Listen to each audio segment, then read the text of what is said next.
The dust kicked up beneath Penelope Jameson's boots as she stood frozen in front of the Pyramid City Bank. Her father's ledger clutched against her chest like a shield that could no longer protect her. The summer heat of 1883, Nevada bore down mercilessly.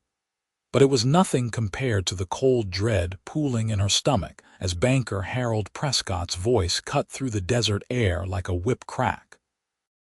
"Miss Jameson, I have been more than patient with your family's circumstances, but my generosity has reached its end."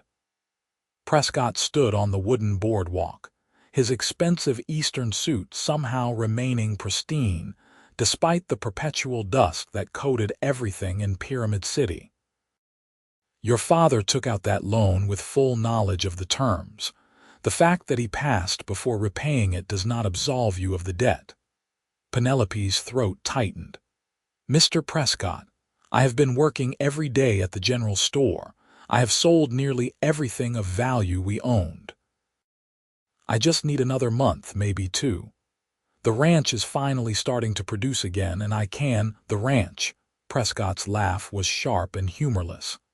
"That patch of scrubland with a dozen head of cattle.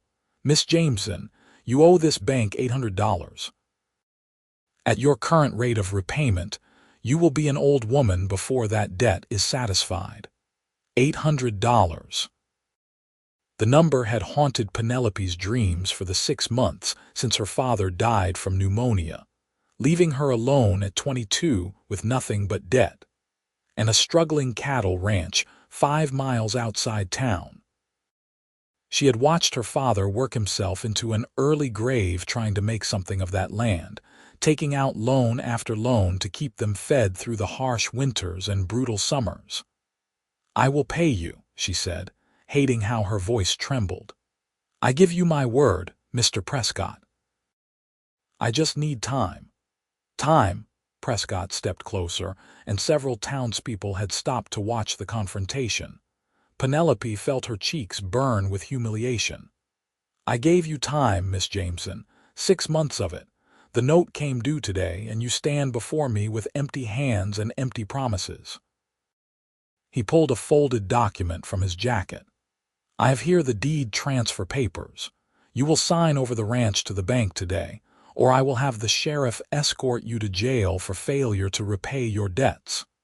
Tears stung Penelope's eyes, but she blinked them back fiercely. She would not give this man the satisfaction of seeing her cry. The ranch was all she had left of her father, of her mother who had died bringing her into this world, of the life they had tried to build in this unforgiving desert. Losing it would mean losing everything. "That is not legal," she managed to say. "Debtor's prison was abolished in this territory years ago." Prescott's smile was thin and cruel.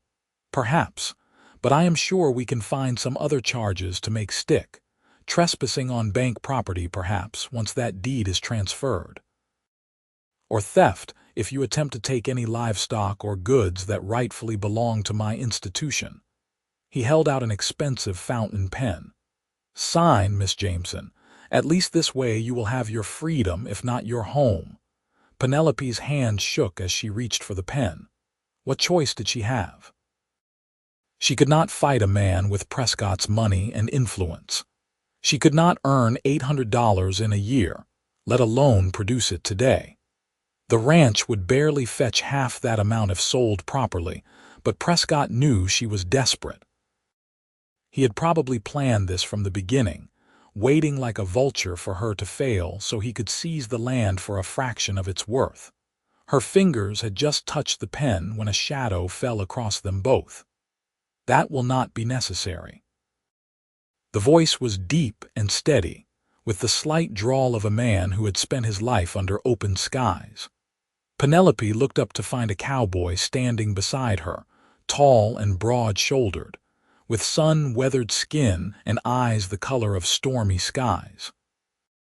He wore dusty trail clothes and a well-worn hat, and there was something solid and immovable about him, like one of the ancient rock formations that dotted the Nevada landscape.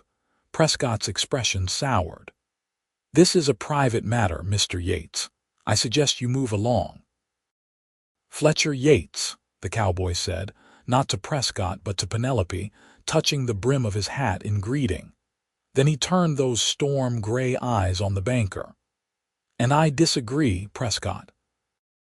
When you conduct business on a public street, shouting loud enough for half the town to hear, you make it everyone's concern." "The lady owes the bank money," Prescott said coldly. "Unless you are prepared to pay her debt, I suggest you keep your opinions to yourself." Fletcher Yates reached into his vest pocket and pulled out a leather wallet, worn smooth with age and use. "How much?" Penelope's breath caught. "No, you cannot. $800, Prescott said quickly, his eyes lighting with greedy interest. "Plus 6 months of accumulated interest at 5%, which brings the total to $800 was the agreement," Fletcher interrupted, his voice hardening. "I heard you say the note came due today, which means payment made today satisfies the original terms. Unless you want to argue the point in front of all these witnesses." He gestured to the growing crowd of onlookers. Prescott's jaw clenched, but he nodded stiffly. $800. Fletcher counted out the bills with steady hands, each crisp note representing money Penelope could not imagine having all at once. She wanted to stop him, to refuse this incredible generosity from a complete stranger, but the words stuck in her throat. She watched in numb disbelief as Fletcher placed the stack of money in Prescott's grasping hands. "There is your payment," Fletcher said. "Now return Miss Jameson's deed and tear up those transfer papers." For a moment, Prescott looked like he might argue, but the watching crowd had grown larger and more attentive. Whatever power the banker held came from his reputation, and even he could not afford to appear dishonest in front of so many witnesses. With obvious reluctance, he retrieved the deed from his jacket and handed it to Penelope, then tore the transfer papers in half. "The debt is satisfied," he said curtly. Then he looked at Fletcher with cold calculation. "Though I imagine Miss Jameson now owes you $800, Mr. Yates. I hope you have better luck collecting than I did." With that parting shot, he turned on his heel and disappeared into the bank. The crowd began to disperse, murmuring among themselves, and Penelope found herself alone with her rescuer. She stared down at the deed in her hands, then up at the man who had just given a fortune to save a stranger. "Why?" she whispered. "Why would you do that?" Fletcher settled his hat more firmly on his head, and she noticed the silver-shot brown hair curling at his collar, the fine lines around his eyes that suggested he was somewhere in his early 30s. "Seemed like you needed help," he said simply. "And Prescott is a snake who has been cheating folks in this town since he arrived. Somebody needed to knock him down a peg. $800. Penelope's voice cracked. "That is not knocking someone down a peg, that is. I cannot possibly repay you, did I ask you to?"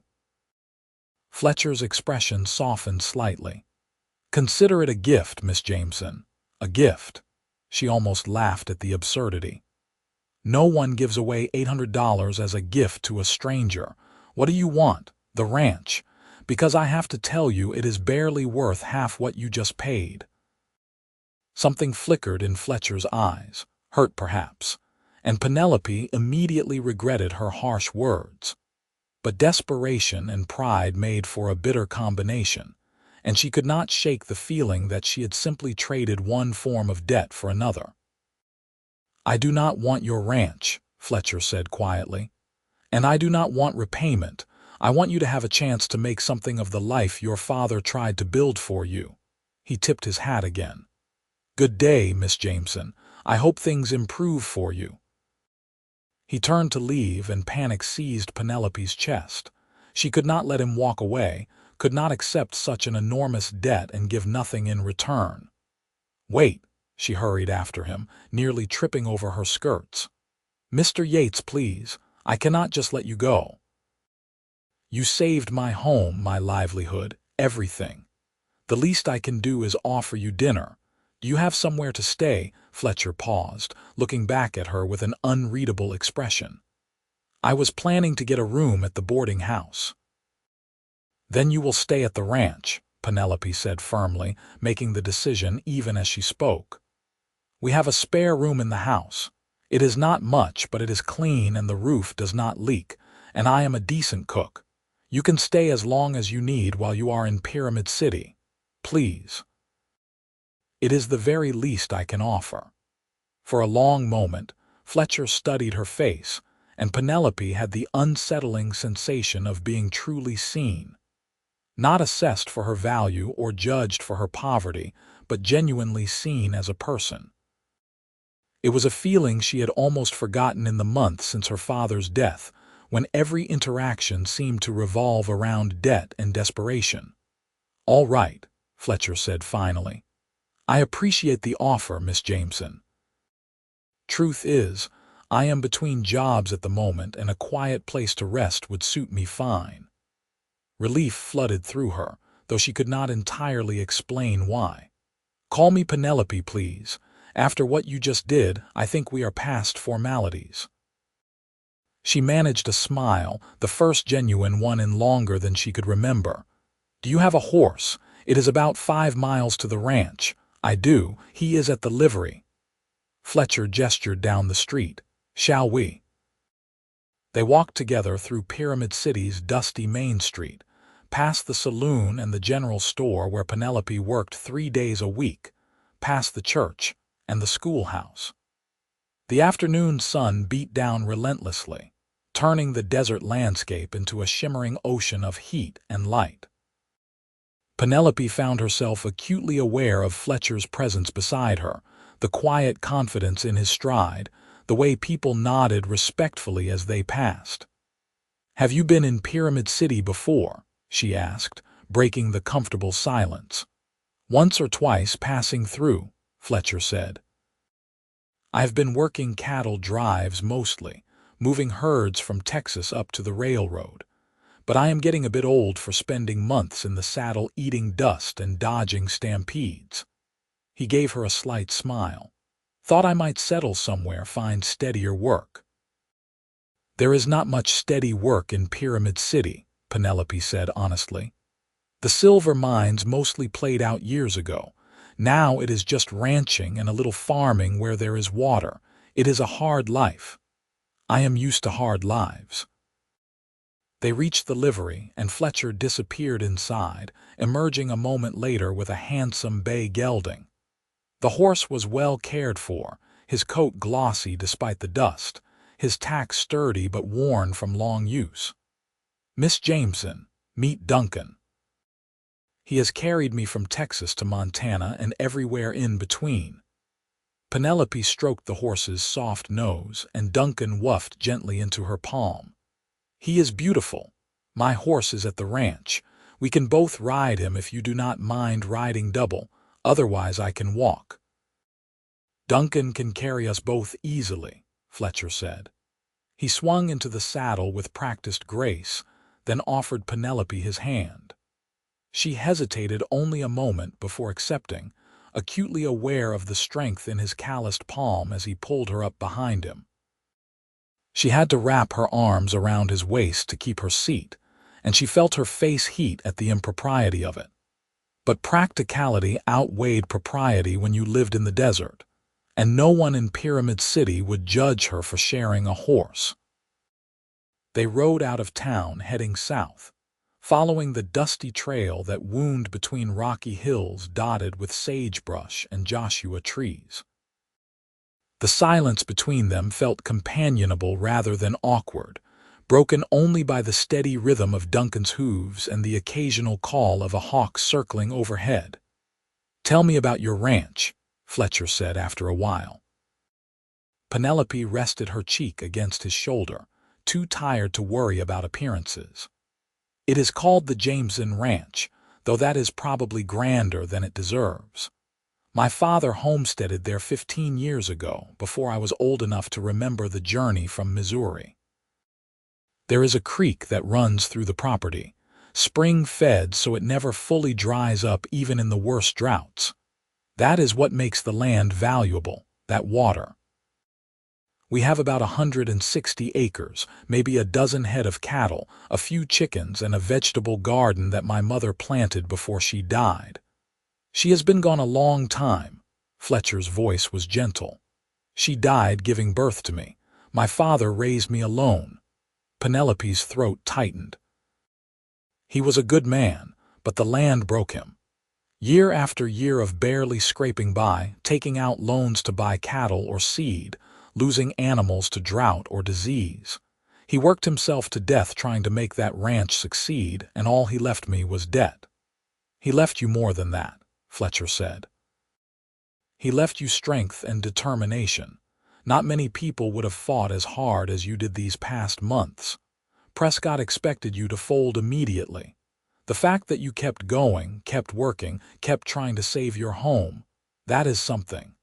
Unexpected tears pricked Penelope's eyes. It does not feel like much when I could not actually save it without help. Everyone needs help sometimes. That is not weakness. That is being human. They crested a low rise, and Penelope pointed ahead to where a cluster of buildings huddled beside a line of cottonwood trees marking the creek's path. There it is. The ranch looked shabby in the harsh afternoon light, she had to admit. The main house was a simple wooden structure, weathered gray by wind and sun, with a covered porch and a brick chimney. The barn leaned slightly to one side, its roof patched with mismatched boards. The corral fences needed mending, and the cattle grazing near the creek looked thin. But the cottonwoods were green and alive, the creek still flowing, and smoke curled from the chimney where she had banked the fire that morning before riding to town. "It is home," Fletcher said softly, and something in his voice made Penelope look up at him. "You grew up on a ranch." "A farm, back in Missouri before the war. Lost it when I joined the Army. By the time I came home, my family was gone and the land had been sold for taxes." He guided Duncan toward the barn. "I have been moving ever since, never staying anywhere long enough to call it home. So yes, Miss Jameson. I understand what this place means to you." They dismounted, and Penelope showed Fletcher where to stable his horse. Her own mare, a gentle sorrel named Rosie, nickered a greeting from her stall.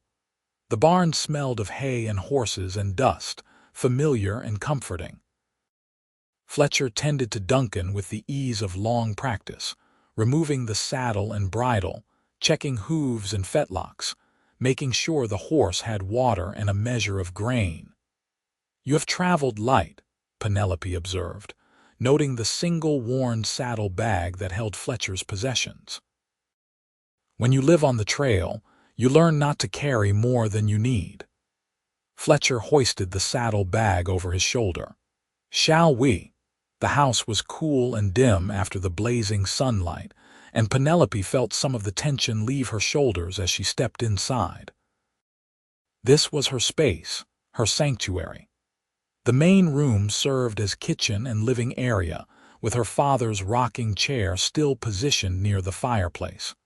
A doorway led to her bedroom, and a ladder climbed to the loft where Fletcher could sleep.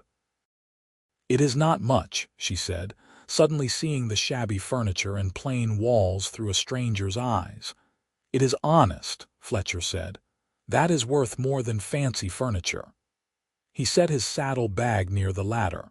"What can I do to help with dinner?" Penelope blinked. In her experience, men did not offer to help with cooking. Her father certainly never had. "You are a guest. I am a man who can cook his own meals and clean up after himself." Fletcher smiled, and the expression transformed his weathered face, revealing warmth and humor beneath the serious exterior. "Point me toward a water bucket and some vegetables, and I will earn my keep." They worked together in comfortable silence, Penelope frying chicken while Fletcher washed and chopped vegetables from her garden. She found herself stealing glances at him, trying to understand this stranger who had given away a fortune, and now stood in her kitchen cutting carrots as if it were the most natural thing in the world. "Why were you in Pyramid City?" she asked finally. "You said you were between jobs." "I was working a ranch outside of Carson City, but the owner sold out to a big cattle company. They brought in their own crew." Fletcher's knife moved with practiced efficiency. "I heard there might be work down here, but it seems I heard wrong. I am sorry." Penelope turned the chicken in the pan, watching the skin turn golden brown. "I wish I could offer you a job, but I can barely afford to feed myself, let alone hire help." "I was not hinting for a job, Penelope." The use of her first name sent an unexpected flutter through her chest. "I know. But I wish things were different. I could use the help, and you clearly know ranching." They ate dinner at the small wooden table, simple food that tasted better than it had any right to because of the company. Fletcher asked questions about the ranch, about her cattle and her water rights and the markets in Pyramid City. Penelope found herself talking more freely than she had in months, sharing her hopes and fears, her plans for expanding the herd if she could just get ahead of expenses. "You have thought it through carefully," Fletcher said, mopping up the last of his gravy with a piece of bread. "Your father would be proud of how seriously you are taking this." "My father would be horrified that his daughter was living alone on a ranch, working like a hired hand." But Penelope smiled as she said it without bitterness. "He wanted better for me. A husband, children, a real home in a real town, not this hardscrabble existence." "Is that what you want?" The question caught her off guard. No one had asked Penelope what she wanted in a very long time. "I do not know," she admitted. "I loved my father, but I never wanted to leave the ranch. I love this land, even though it is harsh and unforgiving. I love the sunrises over the mountains, the sound of the creek, the way the desert smells after rain. I suppose that makes me strange." "That makes you someone who knows herself." Fletcher leaned back in his chair, studying her with those storm-gray eyes. "That is rarer than you might think."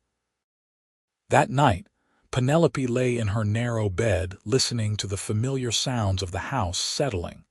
The wind whispering through the cottonwoods, the distant call of a coyote. But she was also aware of new sounds. The quiet movements of Fletcher settling into the loft above, the creak of floorboards under unfamiliar weight.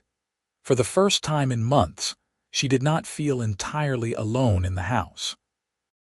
She told herself it was just relief at having her home saved, at having the crushing weight of debt lifted from her shoulders. But as she drifted toward sleep, she could not quite ignore the way her heart had stuttered when Fletcher smiled at her, or the warmth that had spread through her when he said her name. Morning came early on a ranch, and Penelope woke to pale dawn light filtering through her window. She dressed quickly in her work clothes, sturdy trousers and a worn shirt that had belonged to her father, and braided her long, dark hair out of the way. When she emerged from her bedroom, she found Fletcher already awake, stoking the fire and setting a pot of coffee to boil. "Morning," he said, glancing up with a slight smile. "Hope you do not mind. I am an early riser." "So am I." Penelope moved to the cupboard, pulling out bread and jam for breakfast. "I need to check on the cattle this morning, make sure they have not wandered too far overnight. Then I have work at the general store in town this afternoon." "Let me come with you to check the cattle," Fletcher offered. "Duncan could use the exercise, and I would like to see more of your land." They rode out together as the sun climbed above the eastern mountains, painting the desert in shades of gold and amber. Fletcher sat easily in his saddle, his gaze taking in everything: the condition of the fences, the paths worn by cattle moving between grazing areas and the creek, the distant mountains that ringed the valley. The cattle were scattered across the northern pasture, grazing on the tough grass that grew near the water. Penelope counted them automatically, relieved to find all 12 accounted for. They were not much of a herd, but they represented everything she had. "That big bull there," Fletcher said, pointing to the largest animal. "Where did you get him?" "My father bought him from a rancher up north, paid more than he could afford, but Papa said good breeding stock was worth the investment." Penelope guided Rosie closer to the herd, checking for any signs of illness or injury. "He has been worth it. The calves he sires are strong and healthy." "You should have more cows," Fletcher observed. "With water like you have and decent grazing, you could support 50 head easily, maybe more." "With what money would I buy them?" But Penelope heard the longing in her own voice. She had dreamed of expanding the herd, of making the Jameson ranch into something that could actually support her. "Every penny I make goes to feed and basic supplies. There is nothing left for investment." They rode in silence for a while, checking the fence line and making mental notes of repairs needed. The desert was coming alive around them, lizards darting across rocks, birds calling from the sagebrush, the ever-present buzz of insects in the growing heat. "I could stay," Fletcher said suddenly. "Help you work the ranch. I would not ask for wages, just room and board until you get back on your feet." Penelope reined Rosie to a stop, staring at him in disbelief. "You have already given me $800. You cannot seriously be offering to work for free." "Why not?" Fletcher met her gaze steadily. "I need somewhere to stay. You need help running this place. Seems like it would benefit us both."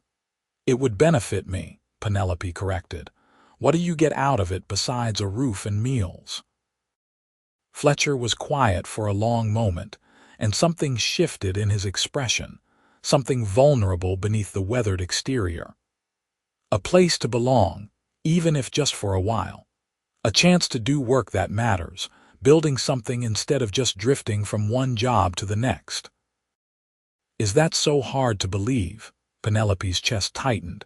She wanted to say yes, wanted to accept his help without question, but pride and caution warred within her. "People will talk. A single woman and a single man living together, even with separate rooms. The town gossips will have a field day." "Let them talk." Fletcher's voice was firm. "Unless you care what they think, did she?" Penelope considered the question honestly. The people of Pyramid City had been kind enough after her father's death, offering casseroles and condolences. But they had also watched with barely concealed curiosity as she struggled, waiting to see if she would succeed or fail. None of them had offered real help, the kind that would have made a difference. "No," she said finally. "I do not care what they think, and God knows I could use the help. But Fletcher, I cannot keep taking from you without giving anything back. You are giving me something back. You are giving me purpose." He urged Duncan forward, closing the distance between them until their horses stood side by side. "I have been alone a long time, Penelope. Moving from place to place, never putting down roots, never letting myself care about anything or anyone. I am tired of that life. When I saw you yesterday, standing up to Prescott with nothing but courage and dignity, I saw someone worth helping. Let me help, please." The raw honesty in his words made Penelope's throat tight. She recognized the loneliness he described because she felt it herself, the isolation of struggling alone against an indifferent world. "All right," she whispered. "Stay. Help me save this ranch. And maybe we can both find what we are looking for." Fletcher's smile was like sunrise breaking over the mountains, warming everything it touched. "Thank you."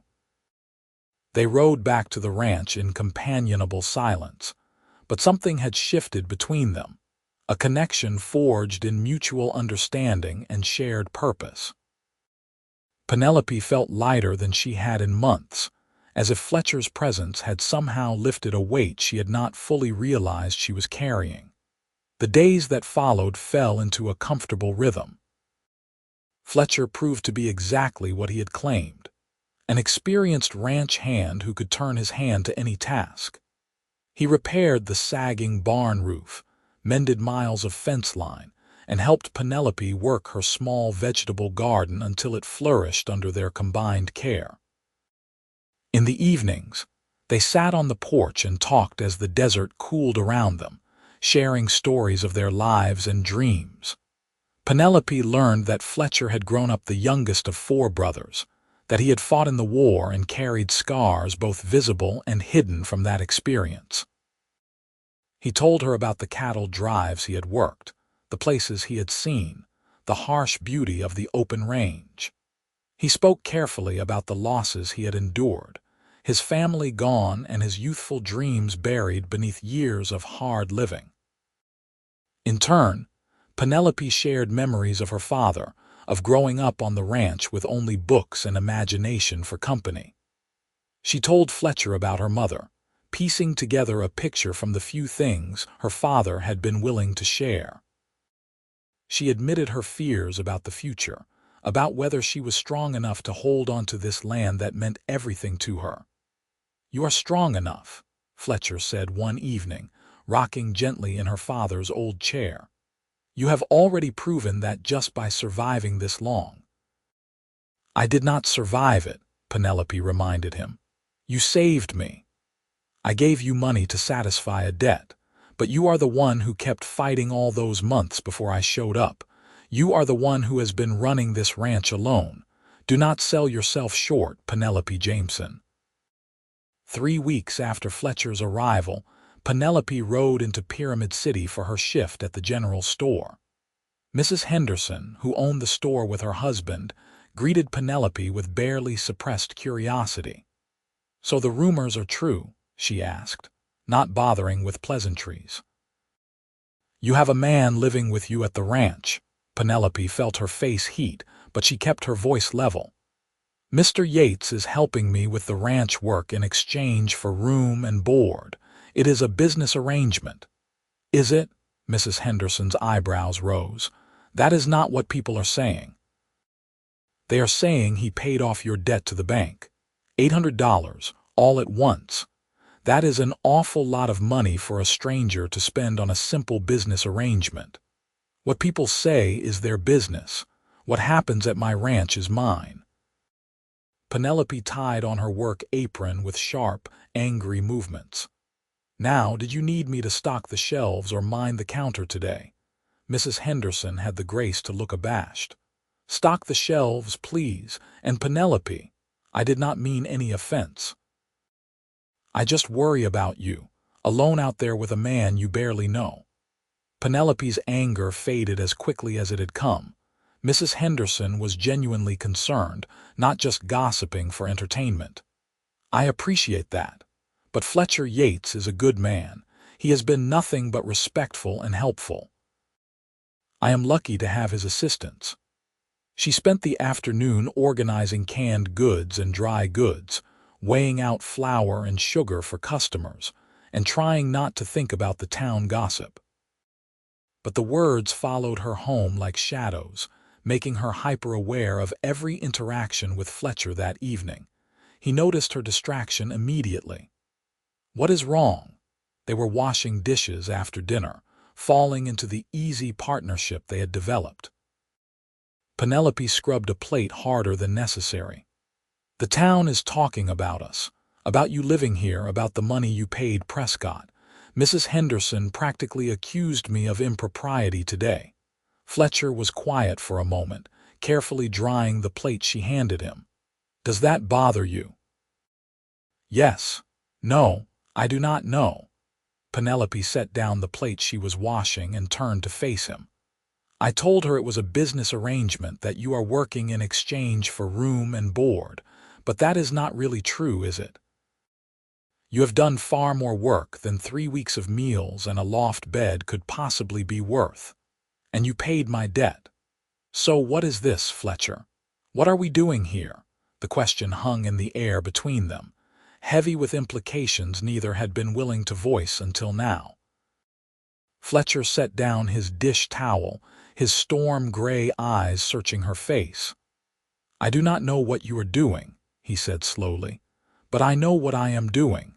I am falling in love with you, Penelope Jameson. I have been falling since the moment I saw you stand up to Prescott with nothing but courage and fire in your eyes. I stayed because I could not bear to leave. I work this ranch because every fence I mend, every board I repair, feels like I am building something real for the first time in my life. I am building a future, and I am hoping, maybe foolishly, that you might want to share that future with me." Penelope's heart hammered against her ribs. "You love me." "I do." Fletcher took a step closer, and she could see the vulnerability in his expression, the fear of rejection. "I know it is fast. I know we have only known each other a few weeks, but Penelope, I am 32 years old. I have known enough people and seen enough of the world to recognize something rare when I find it. You are strong and brave and beautiful, and being near you feels like coming home after a lifetime of wandering. So yes, I love you, and if that makes you uncomfortable, if you want me to leave, I will. But I needed you to know the truth." For a long moment, Penelope could not find words. Her mind raced with 1,000 thoughts, 1,000 doubts and fears and desperate hopes. Fletcher had saved her ranch, had worked tirelessly beside her, had treated her with respect and kindness and genuine care. She had felt the connection between them growing stronger each day, had caught herself watching him work and imagining a future where he stayed forever. But love? Could she trust what she felt? Or was it just gratitude and loneliness making her vulnerable? "I am afraid," she whispered finally. "I am afraid that I am confusing love with desperation, that I want someone to save me so badly that I am willing to believe in fairy tales." Fletcher reached out slowly, giving her time to pull away, and cupped her face in his calloused palm. "I did not save you, Penelope. I helped you, yes. But you saved yourself by refusing to give up, by fighting for your home and your future. Whatever you feel or do not feel for me has nothing to do with money or debt. You do not owe me anything except honesty." Penelope closed her eyes, leaning into his touch. Then, honestly, "I think I am falling in love with you too, and that terrifies me." "Why?" "Because what if you change your mind?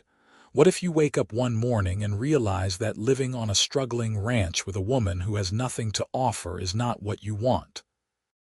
What if you leave, and I have given you my heart only to watch you walk away?" "I will not leave." Fletcher's thumb brushed across her cheekbone, gentle and sure. "Penelope, I have been leaving my whole life. Leaving home, leaving the army, leaving every job and every town because nothing ever felt right, nothing ever felt like it was worth staying for. But this, this is what I have been searching for all along, even when I did not know what I was searching for. I am not going anywhere." Penelope opened her eyes, looking up into his face, reading the truth in every line and weathered crease. Fletcher Yates was a man who had lived hard and lost much, but he stood before her now offering everything he had left, his heart, his strength, his future. "Then stay," she breathed. "Stay and help me build something real. Stay and let me love you the way you deserve to be loved." Fletcher's smile was radiant, and then he was kissing her, gentle and reverent and full of promise. Penelope melted into his embrace, her arms coming up to wrap around his neck, and for the first time since her father died, she felt truly safe. Not because Fletcher had saved her, but because he had chosen to stand beside her, to face whatever came next together. They parted slowly, both slightly breathless, and Fletcher rested his forehead against hers. "I want to marry you," he said softly. "I want to make this real and legal so the whole town knows that we belong together. But I will not rush you. We can take whatever time you need." "I do not need time." Penelope surprised herself with the certainty in her voice. "I spent months alone, struggling to hold onto my father's dream. But that is what it was, his dream. My dream is standing right here, holding me in his arms. Let us get married, Fletcher." Let us start our life together now, today, without wasting another moment." They rode into Pyramid City the next morning and found the preacher at the small white church on the edge of town. Reverend Matthews was a kind man in his 60s who had presided over her father's funeral. He listened as they explained what they wanted, his weathered face creasing in a smile.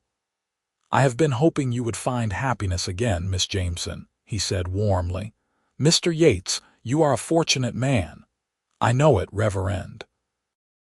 They were married that afternoon in the simple church, with Reverend Matthews' wife and the clerk from the general store as witnesses.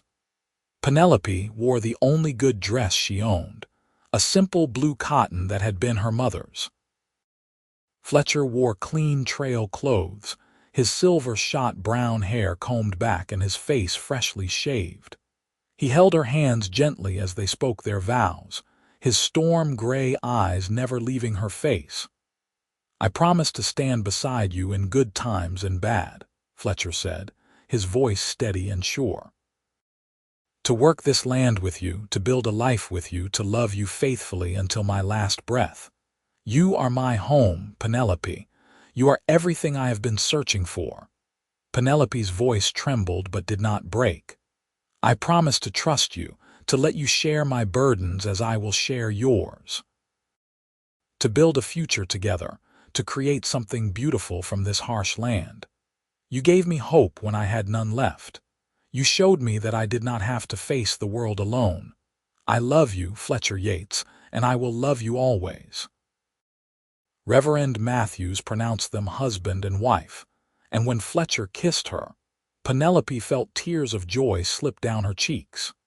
This was nothing like she had imagined marriage would be, hastily arranged in a dusty desert town with no family present and no celebration planned. But it was real and honest and perfect in its simplicity. They rode back to the ranch as the sun set behind the western mountains, painting the sky in shades of orange and purple. Everything looked different now, transformed by the knowledge that this was truly theirs, built together and shared equally. The shabby house with its weathered walls was their home. The struggling cattle were their herd. The future stretching before them was theirs to shape. That night, Penelope moved Fletcher's belongings from the loft to her bedroom, and they came together as husband and wife with tenderness and passion. Fletcher was gentle with her inexperience, patient and loving, showing her with touch and whispered words how deeply he cherished her. Afterwards, they lay tangled together in the narrow bed, and Penelope rested her head on his chest, listening to the steady beat of his heart. "I never thought I could be this happy," she murmured. "These past months have been so hard and I was so alone. Now everything is different." Fletcher's arms tightened around her. "We will have hard times again. Ranching is never easy and we are starting from nearly nothing, but we will face those times together, and that makes all the difference."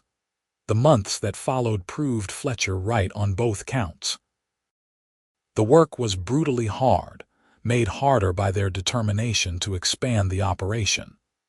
They saved every penny, and with the spring roundup, they were able to sell 3 yearling steers for enough money to buy 6 pregnant cows from a rancher heading back east. Fletcher proved to be a shrewd businessman as well as a skilled ranch hand. He negotiated better prices for their cattle, found markets for Penelope's vegetables in neighboring towns, and slowly but surely, the Jameson ranch began to thrive.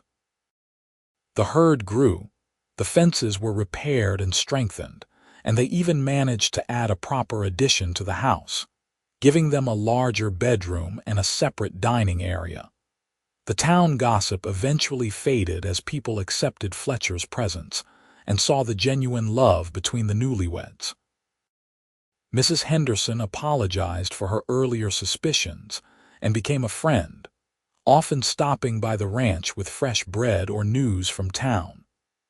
Even banker Prescott grudgingly acknowledged Fletcher when they passed on the street, though his eyes remained cold and calculating. A year after their wedding, Penelope discovered she was pregnant. She told Fletcher one evening on the porch, watching the sunset paint the desert gold. "A baby." Fletcher's voice was hushed, awed. "We are having a baby. In about 6 months, the doctor thinks." Penelope took his hand, pressing it against her still flat belly. "Are you happy?" "Happy." Fletcher pulled her close, burying his face in her hair. "Penelope, I am beyond happy. I am grateful and humbled and so full of love I think my heart might burst. A family, our family."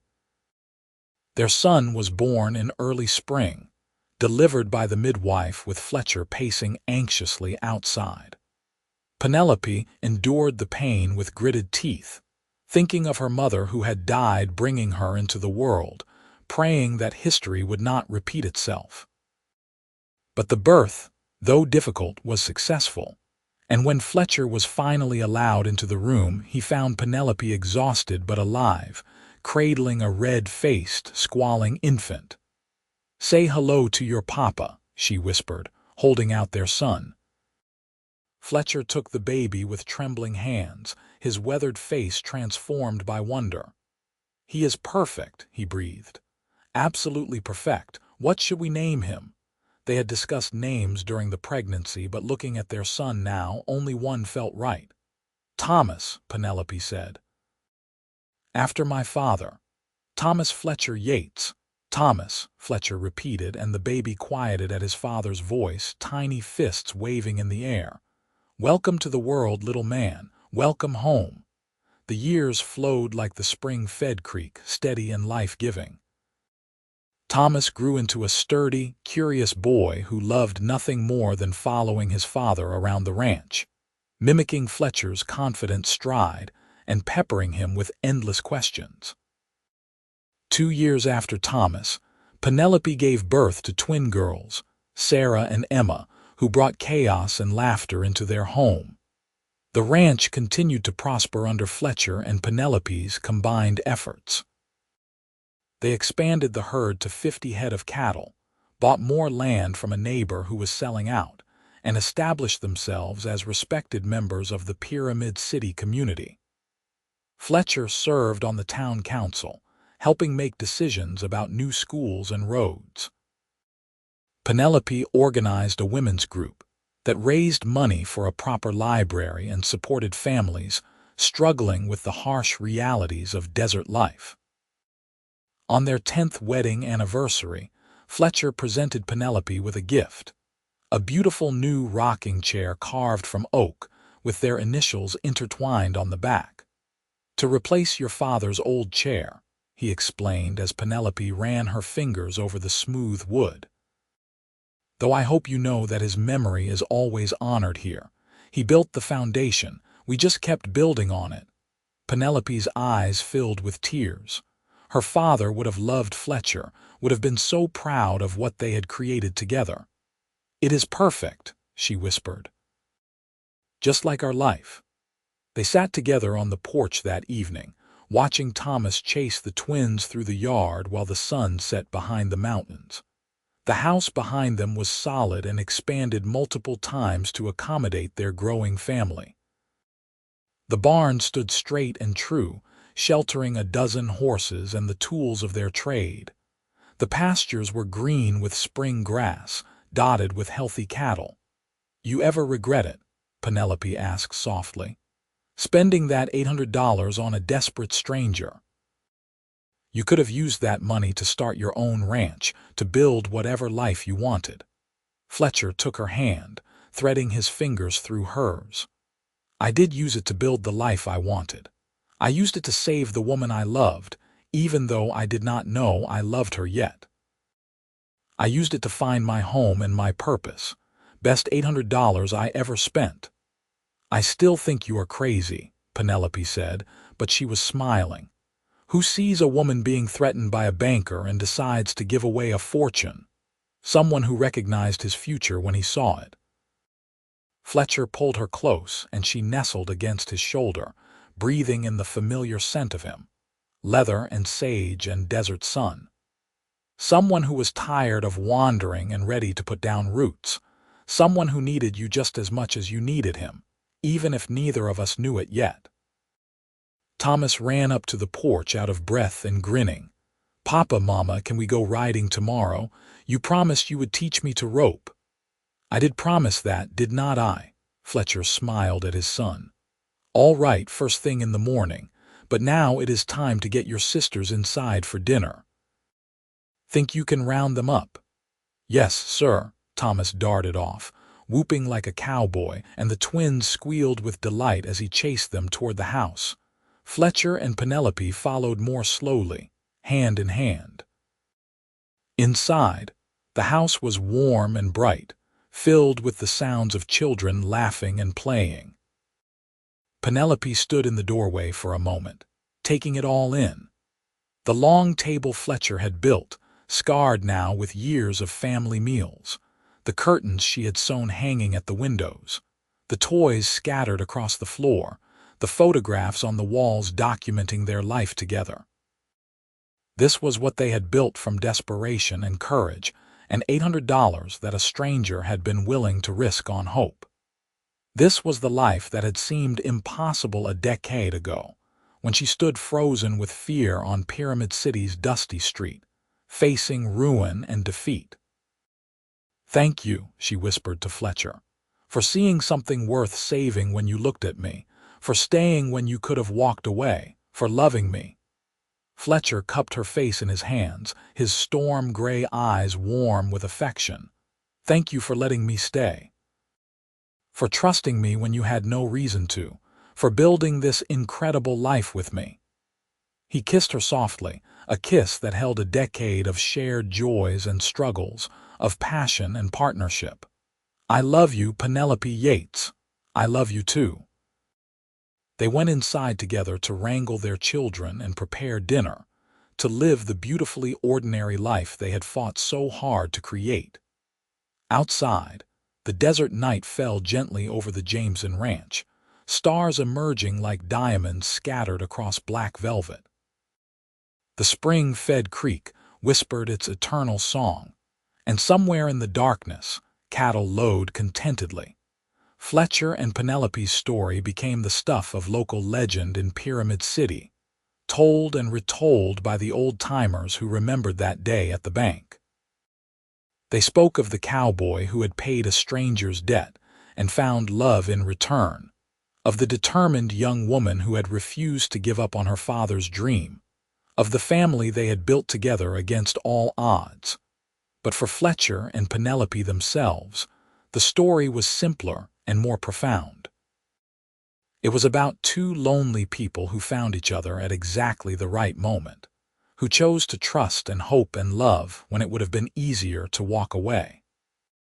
It was about building something real and lasting from the harsh materials the desert provided. Courage, determination, and faith in a future they would create together. On quiet evenings when the children were finally asleep, and they could steal a moment alone on the porch, Fletcher and Penelope would sit in their rocking chairs and watch the stars wheel overhead. Sometimes they talked, sharing dreams and plans for the ranch and their family. Sometimes they simply sat in comfortable silence, hands clasped between them, content in the knowledge that they were exactly where they belonged. The banker had demanded payment she could not give. The cowboy had stepped between them and paid it. But what they had built together in the years since was worth far more than $800. They had built a home, a family, a legacy of love that would endure long after they were gone, and in the end, that was the greatest payment of all.